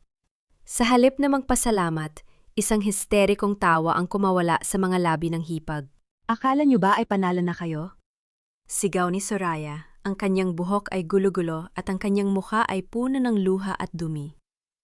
Consuela killed that baby, yes, pero si Mateo ang nagbigay sa akin ng access sa lahat ng pondo dahil sa sobrang tiwala niya sa akin. We are all monsters here, Monica. Walang sinuman sa pamilyang ito ang malinis. Naramdaman ni Monica ang paghina ng kanyang mga tuhod. Tumingin siya kay Mateo, na ngayon ay hindi makatingin sa kanya. Ang katahimikan sa basement ay naging mas matindi pa sa ingay ng bagyo sa labas. Biglang may narinig silang tunog ng makina mula sa itaas. Ang generator ng mansyon ay tila nagkakaroon ng aberya. Isang amoy ng nagdiningas na kablel ang nagsimulang pumasok sa basement. The house is burning, bulong ni Lucas na may kasamang kakaibang ngiti ng tagumpay. Ang kasinungalingan ay kailangang dumaan sa apoy para tuluyang mawala. Nanlaki ang mga mata ni Monica nang makita ang usok na mabilis na bumababa mula sa hagdanan. Ang tanging daan palabas ay ang lagusang pinasukan nila. Ngunit ang mga lumang kahoy na post ay nagsisimula ng gumitang dahil sa tindi ng init. Mateo, ang box! Hiyaw ni Monica. Ngunit bago pa man makakilos si Mateo, isang malakas na kalabog ang narinig mula sa itaas ng lagusan. Ang tanging lagusan ay gumuho, itinatago sila sa ilalim ng nasusulog na mansyon. Ang bawat hininga ay parang humihigop ng nagbabagang uling. Ngunit mas masakit ang katotohanang ang bahay na itinuring kong kanlungan ay siya palang magiging libingan ng lahat ng aking pangarap. Ang usok ay mabilis na kumakapal sa loob ng basement, isang itim na kumot na unti-unting bumabalot sa kanilang paningin. Ang bawat pag-ubo ni Monica ay nagdudulot ng matinding hapdi sa kanyang tahi. Tila ba may mga buhay na kuko na humuhukay sa kanyang laman? Sa paligid nila, ang lagutok ng nasusunog na kahoy ay parang mga butong nagbabasagan, isang nakakatakot na babala na ang buong mansyon ay malapit ng gumuho sa kanilang kinaroroonan. Mateo ang box, sigaw ni Monica sa gitna ng kanyang pagkapaos. Ang kanyang mga kamay ay nanginginig habang pilit na inaabot ang itim na recorder na hawak ni Lucas. Ito na lamang ang tanging katibayan ng kanyang pagdurusa. Tumingin si Mateo sa gumuhong lagusan. Ang malalaking blok ng semento at nagbabagang mga post ay nakaharang sa tanging daan palabas. Sa kabila ng init, nakita ni Monica ang isang matinding desisyon sa mga mata ng kanyang asawa. Hindi na ito ang Mateo na sulod-sunuran sa kanyang ina. Ang lalaking nasa harap niya ngayon ay isang taong hadang ibigay ang lahat para sa kaisa-isang bagay na natitira sa kanya ang danggal ng kanyang asawa. Monica, listen to me. Hawak ni Mateo sa magkabilang balikat ni Monica. Ang kanyang boses ay kalmado sa gitna ng kaguluhan. May maliit na bintana sa dulo ng lagusang ito, malapit sa imbakan ng tubig. Hindi yon kayang daanan ng lalaki, pero ikaw? Kaya mo. Hindi kita iiwan, Mateo. Iyak ni Monica. Ang mga luha niya ay agad na natutuyo dahil sa tindi ng init. Kailangan mong mabuhay para sa anak natin, Monica, para sa hustisya niya. Hiyaw ni Mateo. Mabilis niyang kinuha ang itim na box mula kay Lucas at isiniksik ito sa loob ng jacket ni Monica. Go, Lucas, help me lift this beam. Isang kakaibang pagtatagpo ng mga kamay ang nangyari. Ang legal na anak at ang anak sa labas, ang dalawang lalaking pinag-ugnay ng pot sa iisang ina, ay magkatulto na binuhat ang isang nagbabagang post upang makalika ng maliit na siwang para kay Monica. Ang balat ni Mateo ay nagsisimula ng mapaso, ang kanyang mga ngipin ay nagtatagis sa tindi ng sakit, ngunit hindi siya bumitaw. Take her, Lucas, siguraduhin mong makakalabas siya. Utos ni Mateo, ang kanyang boses ay puno ng pait at sakripisyo. Dinala ni Lucas si Monica patungo sa maliit na siwang. Habang gumagapang si Monica, palabas lumingon siya sa huling pagkakataon. Nakita niya si Mateo na nakaluhod sa gitna ng apoy, ang kanyang mga mata ay nakatitig sa kanya ng may pagmamahal at kapatawaran. Sa likuran ni Mateo, si Soraya ay nagsisimula ng mawala ng malay dahil sa usok, habang ang anino ni Doña Consuela ay tila nakatayo sa itaas ng hagdana, nilalamunan ng naglalagablab na apoy. Mateo? Ang huling sigaw ni Monica bago siya tuluyang nahila ni Lucas palabas sa malamig at basang damuhan ng dientrang. Isang malakas na pagsabog ang yumanig sa buong Tagaytay. Ang mansyon ng mga De Salva, ang simbolo ng kapangyarihan at kasinungalingan, ay gumuho sa harap ng kanilang mga mata. Ang apoy ay tila sumasayaw sa gitna ng ulan, isang dambuhalang sulo na nagliliwanag sa kadiliman ng gabi. Nakaluhod si Monica sa putikan. Yakap ang itim na box sa kanyang dibdib. Ang kanyang katawan ay nanginginig sa ginaw at sa matinding trauma. Sa tabi niya si Lucas ay nakatayo lang, tahimik na pinapanood ang pagtupok ng apoy sa kanyang nakaraan. Tapos na, Monica. Bulog ni Lucas, ang kanyang boses ay walang emosyon. Wala na ang mga De Salva, ngunit sa gitna ng nagbabagang abo at makapal na usok, isang figura ang dahan-dahang gumagalaw mula sa guho. Isang duguang kamay ang sumulpot mula sa ilalim ng mga semento pilit na humahawak sa isang piraso ng puting tela. Ang baru-baro na may asul na mga bituin, buhay ba si Mateo o ang multo ng nakaraan ang muling magpapakita upang bawiin ang katarungang akala ni Monica ay kanya na, akala mo ba ay nanalo ka na dahil nakalabas ka sa apoy na yan? Tandaan mo, Monica, ang isang hampas lupa ay mananatiling hampas lupa kahit balutin mo pa ng ginto at katotohanan. Ang boses ni Doña Consuela ay parang isang matalim na kuko na kumakalmot sa gitna ng katahimikan ng madaling araw. Nakatayo ang matanda sa gilid ng kalsada, malayo sa nagbabagang guho ng mansyon. Basang-basa ang kanyang mamahaling robe, ang kanyang buhok ay gulo-gulo at ang kanyang mukha ay nabahira ng uling, ngunit ang kanyang mga mata ay nananatiling puno ng mapang-aping awtoridad. Sa likuran niya, ang mga ilaw ng sasakyan ng bumbero at mga news crew na mabilis na rumespond ay nagbibigay ng nakatutulig na kulay sa paligid. Hindi lumingon si Monica. Ang kanyang mga mata ay nakapako sa duguang kamay na sumusulpot mula sa ilalim ng naglalakihang tipak ng semento. Ang tunog ng ulan na tumatama sa mga yero ay tila isang malungkot na palakpak. Sa bawat paghinga ni Monica, ramdam niya ang bigat ng itim na box sa kanyang dibdib, ang ebidensyang kinuha ni Mateo kapalit ng sarili nitong buhay. Dahan-dahang gumalaw ang mga guho. Sa tulong ng ilang mga rescuer, isang katawan ang dahan-dahang nakuha mula sa ilalim. Hindi yon si Mateo. Nanigas ang buong katawan ni Monica na makita ang muka ng taong inilabas. Si Soraya. Ang kanyang muka ay tila isang basag na porselan, aduguhuan at puno ng takot na tila nakatitig pa rin sa kamatayan. Ngunit sa kanyang mahigpit na pagkakahawak, nakatikom ang kanyang palad sa isang piraso ng puting tela, ang baro-baro ng anak ni Monica na may asul na bituin. Si Mateo. Nasaan si Mateo? Ang mahinang tanong ni Monica, ang kanyang boses ay tila isang hanging naglalaho. Wala na siya, Monica. Bulyaw ni Consuela habang lumalapit sa mga reporter na nagsisimula ng magtanong. Ang anak ko ay namatay dahil sa kabaliwan ng babaeng ito. Siya ang sumunog sa bahay. Siya ang pumatay sa aking apo. At ngayon ang asawa niya naman ang isinama niya. Ang bawat salita ng matanda ay tila isang matalim na punyal na itinataksil ang bawat sakripisyo ni Mateo. Ang mga camera ay nakatutok na kay Monica. Nakita niya ang mapanuring tingin ng publiko, ang bulong-bulungan ng mga kapitbahay sa Diren, trang ang hiya na matagal lang kinatatakutan ni Mateo ay unti-unti nang lumalamon sa kanya.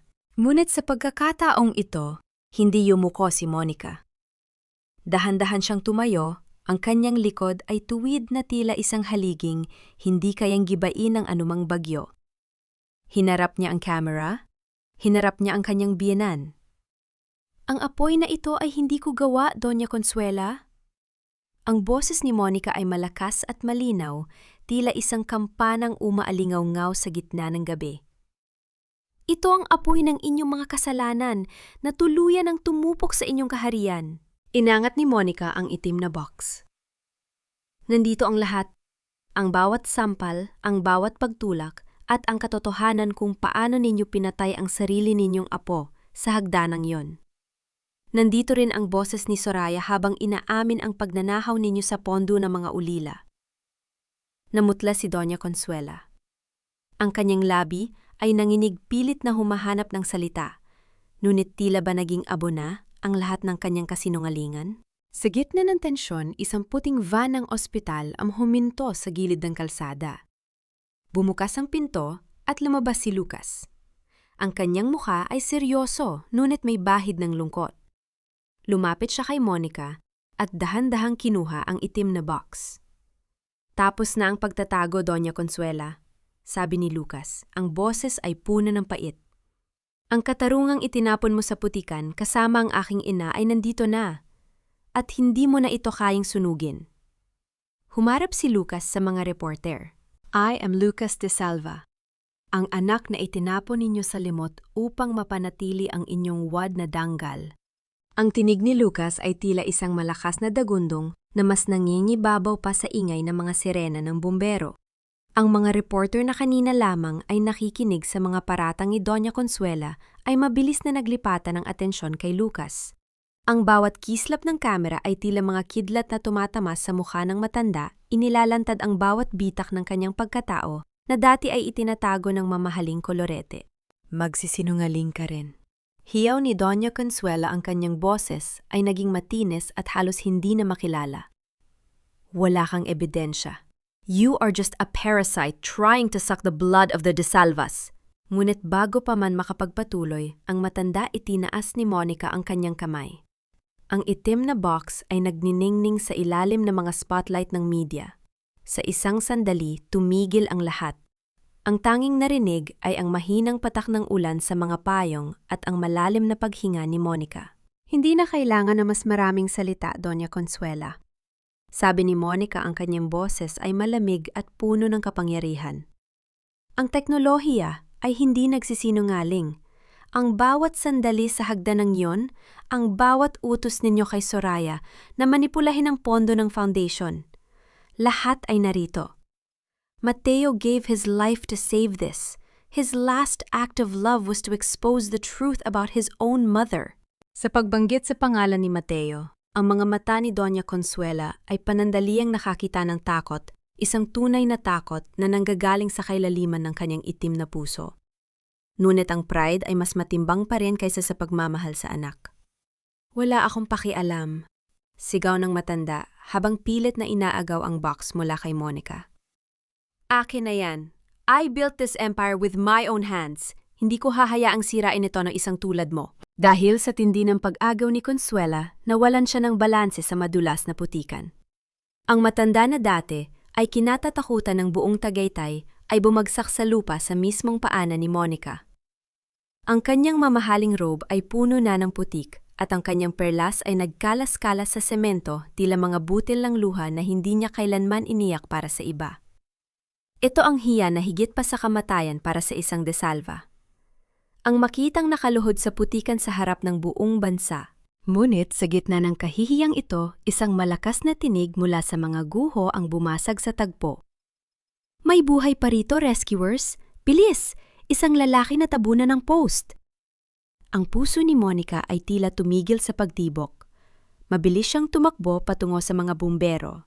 Hindi inirinda ang dulas ng paligid o ang hapdi ng kanyang sariling mga sugat. Sa ilalim ng mga nagbabagang bakal at durog na semento, nakita niya ang isang pamilyar na anino. Dahan-dahang itinaas ng mga bumbero ang isang malaking tipak ng dingding. Doon nakahiga si Mateo.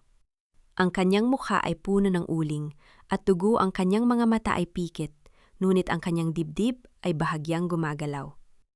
Sa kanyang kanang kamay mahigpit pa rin niyang hawak ang isang maliit na krus, ang krus na ibinigay ni Monica sa kanya nung bago sila ikasal. Mateo, iyak ni Monica, dinaluhong niya ang asawa at hinawakan ang malamig nitong pismi. Please, wag mo akong iiwan. Justice is here, Mateo. We won. Please wake up. Dahan-dahang dumilat ang mga mata ni Mateo. Sa gitna ng malabo niyang paningin, nakita niya ang mukha ng babaeng tinalikuran niya noon, ngunit ngayon ay siyang tanging nagligtas sa kanyang kaluluwa.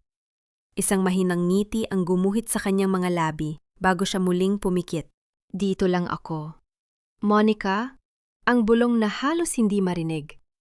Isinakay si Mateo sa ambulansya, kasunod si Soraya na himalang buhay pa, ngunit tila tuluyan ang nawala sa sariling isip dahil sa trauma. Naiwang nakatayo si Monica sa harap ng gumuhong mansyon kasama si Lucas na nakatingin sa papalayo na mga sasakyan. What now, Monica? Tanong ni Lucas, ang kanyang boses ay puno ng pagod. The De Salvas are gone. The truth is out, pero ano ang matitira sa atin? Tiningnan ni Monica ang kanyang mga palad. Puno ito ng dugo at putik. Ngunit sa unang pagkakataon sa loob ng mahabang panahon, naramdaman niyang malaya na siya. Ang gabi ay dahan-dahang naglalaho at sa silangan ng unang sinag ng araw ay nagsisimulang sumilip sa likod ng mga bundok ng Tagaytay. Ngunit sa kabila ng tagumpay isang itim na sasakyan ang huminto sa gilid ng kalsada. Isang lalaking nakasuot ng uniforme ng pulis ang lumapit kay Lucas at may ibinulong. Nanlaki ang mga mata ni Lucas at mabilis na lumingon kay Monica. Monica, may problema, bulong ni Lucas. Ang bangkay na nakita sa ilalim ng hagdanan kanina, hindi yon si Soraya. At hindi rin yan tauhan ni Mama. Isang malamig na kilabot ang gumapang sa likod ni Monica. Kung buhay si Soraya at Mateo, sino ang taong natagpuan sa pinakailalim ng guho, ang taong may hawak na orihinal na papeles ng lupain ng pamilya? Ang amoy ng ospital ay amoy ng mga panalangin hindi pa nasasagot isang nakabibinging. Paalala na sa pag-itan ng buhay at kamatayan, ang katotohanan ang tanging gamot na hindi kayang bilhin ng salapi. Nanatili si Monica sa tabi ng kama ni Mateo. Ang kanyang mga kamay ay mahigpit na nakahawak sa nanginginig na daliri ng asawa. Ang silid ay nababalot ng katahimikan maliban sa mahina at regular na tunog ng makinang nagbabantay sa mahinang tibok ng puso ni Mateo. Ang puting liwanag ng bumbilya sa itaas ay tila naging malupit inilalantad ang bawat galos at uling na nanatili sa balat ng lalaking naging biktima ng sarili niyang kadugo. Sa kabilang silid ng ospital, sa ilalim ng mahigpit na pagbabantay ng mga pulis, naroon si Doña Consuela. Ang matandang reyna ay wala na sa kanyang trono. Nakaupo siya sa isang silya na katitig sa kawalan habang ang mga posas sa kanyang mga kamay ay lumilika ng marahang tunog sa tuwing siya ay gumagalaw. Ang kanyang imperyo ay naging abo at ang kanyang pangalan ay naging kasing kahulugan ng pagtataksil sa bawat balita sa telebisyon. Dahan-dahang imulat ni Mateo ang kanyang mga mata. Ang kanyang paningin ay malabo, ngunit ang pamilyar na amoy ng buhok ni Monica ang nagsilbing gabay niya pabalik sa realidad. Isang mahinang ungol ng sakit ang kumawala sa kanyang mga labi. Monica, ang bulong ni Mateo na tila galing sa ilalim ng lupa. Nandito ako, Mateo. Huwag kang magsalita. Magpahinga ka muna. Sagot ni Monica, ang kanyang boses ay puno ng pagsusumamo at pagmamahal. Kinuha niya ang isang basong tubig at dahan-dahang pinainom ang asawa gamit ang isang maliit na kutsara. Ang bawat lunok ni Mateo ay tila isang hakbang patungo sa paghilom ng kanilang mga sugat. The house, si Mama, tanong ni Mateo, ang kanyang mga mata ay punong-puno ng dusa. Wala na ang mansyon, Mateo. At si Tita Consuela? Kailangan niyang harapin ang batas, matapang na sabi ni Monica. Pero hindi yan ang mahalaga ngayon. Ang mahalaga ay buhay ka. Ang mahalaga ay malaya na tayo. Isang sandali ng katahimikan ang namayani sa pagitan nila. Isang kilig na hinaluan ng pait ang haplos ni Monica sa noo ni Mateo ay tila isang bendisyon, isang pangakong hinding-hindi na muling mabubuwag ang kanilang samahan. Ngunit ang kapayapaang ito ay pangandalian lamang. Bumukas ang pinto at pumasok si Lucas. Ang kanyang muka ay seryoso at may hawak siyang isang kayumangging envelope na may mga mansa ng dugo at uling. Lumapit siya sa paanan ng kama, ang kanyang mga mata ay nakatitig kay Mateo ng may halong awa at pagkilala. Gising ka na pala, kapatid? Sabi ni Lucas, ang salitang kapatid ay tila naging isang mabigat na angkla sa hangin. Lucas, ang bangkay na sinasabi mo, sino siya? Tanong ni Monica, dahan-dahang tumayo at lumapit sa abogado. Inilabas ni Lucas ang isang lumang dokumento mula sa envelope. Ang papel ay malutong at tila malapit ng madurog. Ang taong natagpuan sa ilalim ng hagdanan, siya, si Nanay Esmeralda. Ang dating mayordoma na pinalayas ni Consuela, 10 taon na ang nakalilipas dahil nalaman niya ang lihim ng tunay na pagmamay-ari ng lupaing ito. Nanlaki ang mga mata ni Monica. Si Nanay Esmeralda, ang matandang babaeng palaging nagpapadala ng mga bulaklak sa kanya sa ospital, ang taong akala niya ay naglaho na sa mundo. Nagtatago siya sa loob ng mansyon sa lahat ng pagkakataong ito, Monica. Pagpapatuloy ni Lucas ang boses ay nanginginig sa galit. Sa mga lihim na pasilyo na itinayo ng iyong ama, Mateo. Doon siya nakatira, pinoprotektahan ang mga orihinal na titulo ng lupa na ito. At sa gabi ng sunog, sinubukan niyang ilabas ang mga dokumentong ito para ibigay sa iyo. Pero naabutan siya ng pagguho. Dahan-dahang binuklat ni Lucas ang titulo. Doon sa pinakaibaba ng dokumento, nakasulat ang isang pangalan na nagpayanig sa buong mundo ni Monica. Ang diyantrang sa Tagaytay ay hindi nakapangalan kay Mateo, at mas lalong hindi kay Doña Consuela. Ang lupang ito ay nakapangalan sa unang anak ni Elena at Ricardo de Salva. Basa ni Lucas sa dokumento. Lumingon siya kay Mateo pagkatapos ay kay Monica. The entire estate, everything we thought belonged to the de Salvas, ay nakapangalan sa akin. I am the sole owner of the ground where that mansion stood. Isang malakas na kalabog ang narinig mula sa pasilyo. Si Doña Consuela, na noon ay inililipat ng mga pulis patungo sa presinto, ay nakarinig sa usapan sa loob ng silid. Ang matanda ay nagpumiglas, ang kanyang mga mata ay nanlilisik sa galit at kawalan ng pag-asa. Hindi maaari akin ang lahat. Pinatay ko ang katarungan para sa lupang yan, hiyaw ni Consuela bago siya tuluyang kinaladkad ng mga awtoridad. Tumingin si Mateo kay Lucas pagkatapos ay kay Monica. Ang katarungang matagal nilang hinangad ay dumating sa paraang hindi nila inaasahan. Ngunit sa likod ng tagumpay na ito, isang tanong ang nanatiling nakatusok sa puso ni Monica. Kung si Lucas na ang may-ari ng lahat, ano na ang mangyayari sa kanila? Ni Mateo? Na wala ng kahit na ano, kundi ang isa't isa. Habang ang araw ay tuluyan ng sumisikat sa labas ng bintana ng ospital, isang itim na rosas ang nakitang nakalagay sa ibabaw ng mesa sa tabi ni Mateo. Isang rosas na may kalakip na sulat na may pamilyar na sulat kamay. Hindi pa tapos ang pagbabayad, Mateo. Ang dugo ay naniningil pa rin. Ang rosas na ito ay hindi simbolo ng pag-ibig, kundi isang paalala na ang bawat tinik ay may lason ng nakaraan. Dahan-dahang binitawan ni Monica ang nanginginig na kamay ni Mateo habang tinititigan ng itim na rosas na nasa mesa. Ang bawat talulot nito ay tila naging madilim na saksi sa lahat ng dumanak na dugo at luha sa mansyon ng mga De Salva. Sa labas ng bintana ng ospital, ang langit ay kulay abo, tila nakikiramay sa bigat na muling dumadagan sa dibdib ni Monica. Hinaplos niya ang pisngi ni Mateo na ngayon ay payapang natutulog sa ilalim ng bisa ng gamot. Ang bawat mahinang paghinga ng asawa ay tila isang marupok na sinulid na naguugnay sa kanila sa buhay. Ngunit ang sulat na kasama ng rosas ay isang matalim na gunting na handang pumutol dito. Mateo, what is that? Mahinang tanong ni Mateo nang imulat niya ang kanyang mga mata. Ang kanyang boses ay tila isang kalansing ng basag na kristal. Nakita niya ang hawak ni Monica at ang takot na pilit nitong itinatago. Wala ito, Mateo. Isang bulaklak lang mula sa mga well-wishers. Pagsisinungaling ni Monica habang dahan-dahang itinatago ang sulat sa loob ng kanyang bulsa.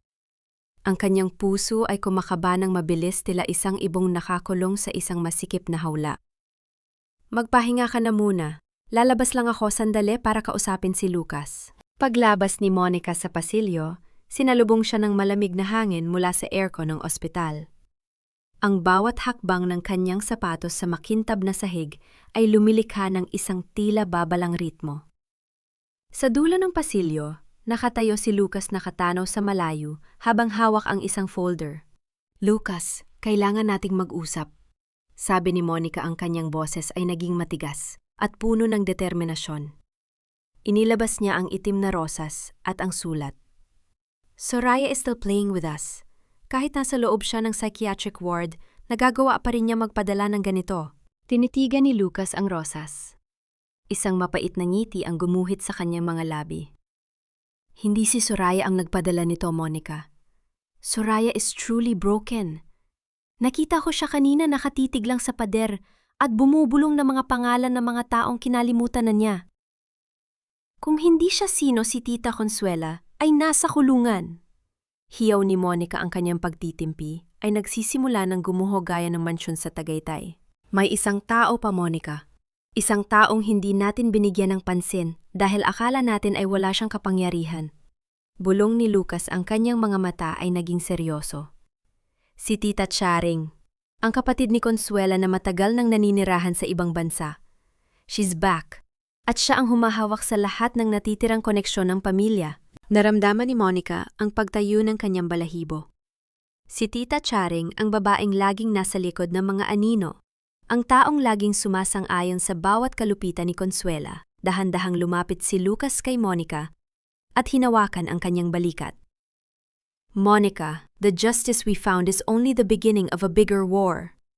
Charing wants the estate back, at gagawin niya ang lahat para makuha ito kahit ang buhay pa ni Mateo ang maging kabayaran." Sa sandaling iyon, ang tunog ng isang mabilis na alarma mula sa silid ni Mateo ay pumunit sa katahimikan ng pasilyo. Ang mga nurse at doktor ay mabilis na nagtakbuhan patungo sa silid. Ang bawat sigaw at tunog ng mga kagamitang medikal ay tila isang malakas na hulog sa pandinig ni Monica. "Mateo!" Hiyaw ni Monica, mabilis siyang tumakbo pabalik. Pagpasok niya sa silid, nakita niya ang mga doktor na pilit na binubuhay si Mateo. Ang monitor ay nagpapakita ng isang tuwid na linya, kasabay ng isang mahaba at nakatutulig na tunog na tila hudyat ng katapusan. Sa sahig malapit sa kama, nakita ni Monica ang isang maliit na vial ng gamot na hindi dapat nandoon isang lason na itinurok sa IV ni Mateo habang siya ay wala sa silid. "No, Mateo, please," luhod ni Monica sa tabi ng kama. Ang kanyang mga luha ay parang agos ng ilog na hindi mapigilan. "Huwag mo akong iwan. We fought so hard." Sa gitna ng kaguluhan, nakita ni Monica ang isang anino ng isang babaeng nakasuot ng uniforme ng nurse na mabilis na lumalabas sa fire exit. Ang babaeng yon ay may pamilyar na hikaw, isang hikaw na pagmamay-ari ni Tita Charing. Ang bawat segundo ay tila naging isang taon ng pagdurusa para kay Monica. Sa pagitan ng pag-asa at desperasyon, isang kamay ang humawak sa kanyang balikat mula sa likuran. "Hindi ko hahayang mawala siya, Monica," bulong ni Lucas, habang ang kanyang mga mata ay nakatitig sa fire exit. "But you have to decide now. Isusuko mo ba ang katarungan para sa buhay niya? O lalaban ka hanggang sa huli?" Ang katahimikan sa loob ng silid ay muling nabasag ng isang mahinang tunog mula sa monitor, isang munting pintig. Isang munting pag-asa sa gitna ng kadiliman. "Huwag mong subukang tumakas, Charing. Ang bawat hakbang mo sa pasilong ito ay sinusundan ng mga kaluluwang. Ninakawan ninyo ng danggal at buhay." Ang boses ni Monica ay hindi na ang mahinang tinig ng isang biktima. Ito ay naging kasing lamig at kasing talas ng bakal na dumaan sa apoy. Habang papalabas siya sa fire exit, ang malamig na hangin ng madaling araw ay humampas sa kanyang mukha, ngunit hindi niya nararamdaman ang ginaw. Ang tanging nararamdaman niya ay ang mabilis na pagdaloy ng dugo sa kanyang mga ugat at ang bigat ng katotohanang kailangan na niyang tapusin ang sinimula ng mga desalva. Sa dulo ng madilim na parking lot, nakatayo ang babaeng nakasuot ng uniforme ng nurse. Dahan-dahan itong lumingon at sa ilalim ng malamlam na liwanag ng post, tumambad ang mukha ni Tita Charing. Ang kanyang mga mata, na dati ay puno ng mapagkunwaring kabaitan, ay nagniningning ngayon sa galit at desperasyon. "Akala mo ba ay madali mo kaming mabubura sa mapa, Monica?" Ang boses ni Charing ay tila isang kaskas ng tuyong dahon. "Ang pamilya de Salva ay para mga ugat ng isang dambuhalang puno. Kahit putulin mo ang sanga, mananatili kaming nakabaon sa lupang ito. Mateo will die at kasama niyang mamamatay ang huling pag-asa mo." Isang mapait na tawa ang kumawala sa mga labi ni Monica habang dahan-dahang lumalapit sa matanda. "Ang puno na sinasabi mo ay bulok na sa loob, Charing, at ang lason na itinurok mo kay Mateo iyon na ang huling pagkakamaling gagawin mo." Itinaas ni Monica ang kanyang telpono. Ang screen ay nagpapakita ng isang live recording ang bawat salita ni Charing, ang bawat galaw niya sa loob ng silid ni Mateo ay napanood na ng mga awtoridad, na ngayon ay mabilis na dumarating.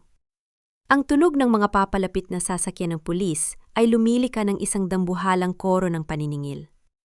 Hindi maaari!" Sigaw ni Charing, pilit niyang inabot ang bag ni Monica, ngunit mabilis siyang naitulak ng isang matikas na braso. Si Lucas. Nakatayo siya sa likuran ni Monica, ang kanyang muka ay puno ng pait. "Tapos na ang paghahari ninyo, tita. Ang lason ay naagapan ng mga doktor. Mateo is stable.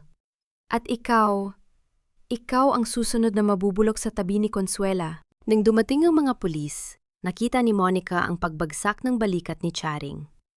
Ang matanda na dati ay nang ingibabaw sa mga sosyal na pagtitipon, ay dahan-dahang kinaladkad ang kanyang mga hiyaw ng pagtanggi, ay nilalamon ng ingay ng paligid. Ang hiya na pilit nilang iniiwasan ay tuluyan ng naging tatak ng kanilang pamilya sa harap ng buong bansa. Bumalik si Monica sa silid ni Mateo. Ang katahimikan doon ay hindi na nakakatakot. Ito ay puno na ng kapayapaan. Naupo siya sa tabi ng asawa at hinawakan ang kamay nito.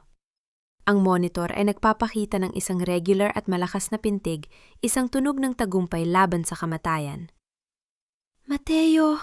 bulong ni Monica, dahan-dahang iniyuko ang kanyang ulo sa dibdib ng asawa. "Wala na sila. Malaya na tayo." Naramdaman ni Monica ang marahang paggalaw ng mga daliri ni Mateo. Isang mahinang haplos sa kanyang buhok ang sumagot sa kanyang panalangin. Walang salitang lumabas sa kanilang mga labi. Ngunit ang init ng kanilang mga balat ay sapat na para burahin ang lamig ng nakalipas na mga gabi. Ngunit habang nakapikit si Monica, isang huling anino ang dumaan sa kaning isipan. Ang itim na box ni Lucas, ang mga titulo ng lupa. Ang katarungang nakuha nila ay may kalakip na malaking responsibilidad. Si Lucas ay nananatiling nakatayo sa may bintana, nakatingin sa sumisikat na araw. Monica, tawag ni Lucas nang hindi lumingon. The estate is mine now, but I am giving it to you and Mateo. Gawin ninyo itong isang tahanan para sa mga batang tulad ko. Mga batang itinapon at kinalimutan. Yan ang tanging paraan para tuluyang mahugasan ang dugo sa lupang ito. Tiningnan ni Monica si Lucas. Ang lalaking akala niya ay kaaway, ay siya palang naging kaisa-isang tulay patungo sa kanilang bagong buhay. Ang bawat sugat, ang bawat luha, at ang bawat hapdi ng pagkakasapa ay tila naging mga palamuti na lamang sa isang kwentong puno ng aral. Ang araw ay tuluyan ng sumikat sa Tagaytay. Ang guho ng mansyon ay mananatiling isang alaala, ngunit ang pag-ibig ni na Monica at Mateo ay muling namumukadkad mula sa mga abo. Ngunit bago tuluyang matapos ang kabanatang ito, isang nurse ang pumasok at may iniabot na isang maliit na sobre kay Monica. Pinapabigay po ng isang matandang babae sa labas. Nang buksan ni Monica ang sobre, wala itong sulat, wala itong banta. Ang laman ay isang maliit na piraso ng puting tela na may bordang asul na bituin ang nawawalang bahagi ng baro-baro ng kanyang anak. At sa likod nito may nakasulat na isang salita lamang. Patawad. Sino ang nagbigay nito? At sapat ba ang isang salita para burahin ng isang buhay na kinuha? Ang paghilom ay hindi nangangahulugang pagbuura sa mga piklat ng nakaraan, kundi ang pagtanggap na ang bawat sugat ay bahagi ng isang mas magandang bukas. Lumipas ang isang taon mula nang lamunin ng apoy ang mansyon ng mga De Salva sa Tagaytay. Ang dating masukal at madilim na dirntrang ay wala na. Pinalitan ito ng isang maliwanag at payapang kanlungan na tinatawag na Bahay Pag-asa. Hindi na ito kuta ng kasakiman, kundi isang tahanan para sa mga batang ulila at mga inang biktima ng karahasan, isang pangarap na binuo ni Monica mula sa mga abo ng kanyang sariling pagdurusa. Nakayu si Monica sa ilalim ng puno ng mangga, ang mismong lugar kung saan niya narinig ang lihim ni na Lucas at Consuela noon. Ang simoy ng hangin ay hindi na nagdadala ng amoy ng lason at usok. Ngayon ito ay puno ng halimuyak ng mga bulaklak at ang masayang tawanan ng mga batang naglalaro sa damuhan. Dahan-dahang lumapit si Mateo sa kanya, may dalang 2 baso ng sariwang juice. Ang kanyang mga hakbang ay matatag na bagamang may bahagyang pilay pa rin dahil sa aksidente. Ang kanyang mukha ay wala na ang bigat ng hiya at ang anino ng kanyang ina. Monica, the children are asking for you. Gusto nilang marinig ang kwento mo tungkol sa mga bituin sa langit. Sabi ni Mateo, ang kanyang boses ay puno ng inat at paghanga. Ipinatong niya ang kanyang kamay sa balikat ni Monica, isang haplos na nagsasabing sila ay isa na. Susunod na ako, Mateo, niiti ni Monica. Tiningnan niya ang kanyang asawa, ang lalaking pinili niyang patawarin hindi dahil sa kinalimutan niya ang sakit, kundi dahil mas mahalaga ang kanilang kinabukasan kaysa sa kanilang kahapon. How are you feeling today? I'm at peace, Monica. Sa wakas malaya na ako sa pangalang pumatay sa pagkatao ko. Seeing them happy, it makes everything worth it, sagot ni Mateo. Nabalitaan mo ba si Mama, hindi na siya nagsasalita sa loob ng bilangguan? Nakatitig lang daw siya sa isang pirasong perlas na naitago niya. Huminga ng malalim si Monica. Ang galit niya kay Doña Consuela ay tila naging isang malayo at malamig na alaala. Ang bawat isa sa atin ay may kani-kanyang bilangguan, Mateo. Ang sa kanya ay ang sarili niyang kasamaan. Naglakad ang mag-asawa patungo sa isang maliit na kapilya sa dulo ng hardin. Doon sa isang payapang sulok, may isang maliit na marker na may nakasulat na, "Sa aming munting bituin, ang iyong liwanag ay hindi kailanman mamamatay." Inilabas ni Monica ang maliit na piraso ng puting tela, ang baro-baro na may asul na bituin at ang salitang patawad. Sa loob ng 1 taon, nalaman niya na ang nagbigay nito ay si Nanay Esmeralda bago ito tuluyang bawian ng buhay sa guho. Isang huling hiling ng kapatawaran para sa pamilyang pinagsilbihan nito sa kabila ng lahat. Inilapag ni Monica ang tela sa ibabaw ng marker. Patawad anak, kung hindi kita naisilang sa isang mundong mas maayos. Pero pangako ang buhay mo ay naging mitsa ng kaligtasan para sa marami pang iba. Lumapit si Lucas mula sa gat ng foundation. Hindi na siya ang abogadong puno ng puot. Siya na ang tumatayong tagapang-alaga ng pondo ng Bahay Pag-asa. Isang tipid na gabi ang ipinukol niya sa mag-asawa. Monica Mateo, ang katarungan ay ganap na. Ang mga lupaing ito ay hindi na muling madidilig ng luha. Sa huling sandali ng dapit hapon, habang ang langit ng Tagaytay ay nagiging kulay ube, at ginto na ramdaman ni Monica ang isang munting pintig sa loob ng kanyang sinapupunan. Isang bagong buhay, isang bagong pag-asa. Hinarap niya si Mateo at hinawakan ang kamay nito, inilagay ang kanyang palad sa kanyang tiyan. Ang gulat at kagalakan sa mga mata ni Mateo ay sapat na para burahin ang lahat ng pait ng nakaraan. Dugo ang kasinungalingan ang nagbabagsak sa atin.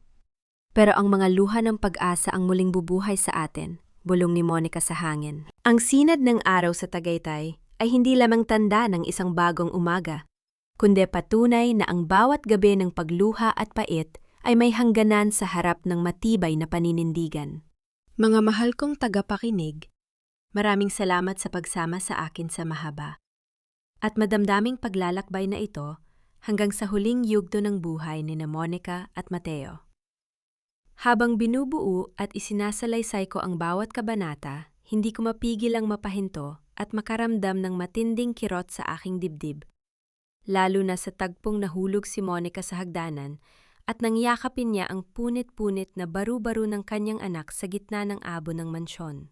Ang bawat salita sa kwentong ito ay kinuha mula sa mga hibla ng tunay na buhay. Mga kwento ng mga kababaihang dumaan sa apoy ng pagkakanulo, ngunit piniling bumangon ng mas matatag. Ang ating buhay ay parang ang borda ng mga asul na bituin ni Monica. Kahit gaano pa kapait ang pagkakapunit ng tela ng ating kapalaran, tayo mismo ang humahawak ng karayom upang tahiin ang isang mas magandang bukas. Sa inyong palagay, tama ba ang naging desisyon ni Monica na patawarin si Mateo at gawing kanlungan ng mga ulila ang lupain ng mga De Salva? Kung kayo ang nasa kanyang kalagayan, kaya nyo rin bang bitawan ng put para sa inyong sariling kapayapaan? Gusto ko ring malaman bahagi kayo ng mundo ngayon habang nakikinig sa audio na ito. Marahil ay nagluluto kayo ng hapunan, naglalaba o nagpapahinga matapos ang isang mapaghamong araw. Huwag kayong mag-atubiling mag-iwan ng komento at ibahagi ang inyong sariling kwento dahil dito palaging may pusong handang makinig sa inyo. Huwag din sanang kalimutang i-like at i-share ang kwentong ito kung ito ay nagbigay sa inyo ng inspirasyon. Naway manatili kayong matatag at puno ng pag-asa anuman ang bagyong kinakaharap ninyo ngayon. Tandaan ninyo, kayo ang reyna ng inyong sariling bukas. Hanggang sa muli nating pagkikita sa susunod na kwento ng buhay at pag-ibig, pamagat ng kwento dugo ng kasinong, alingan luha ng pag-asa, paunawa ang lahat ng mga tauhan, at sitwasyon sa kwentong ito ay katang-isip lamang na nilikha para sa layunin ng libangan at upang maghatid ng positibong mensahe.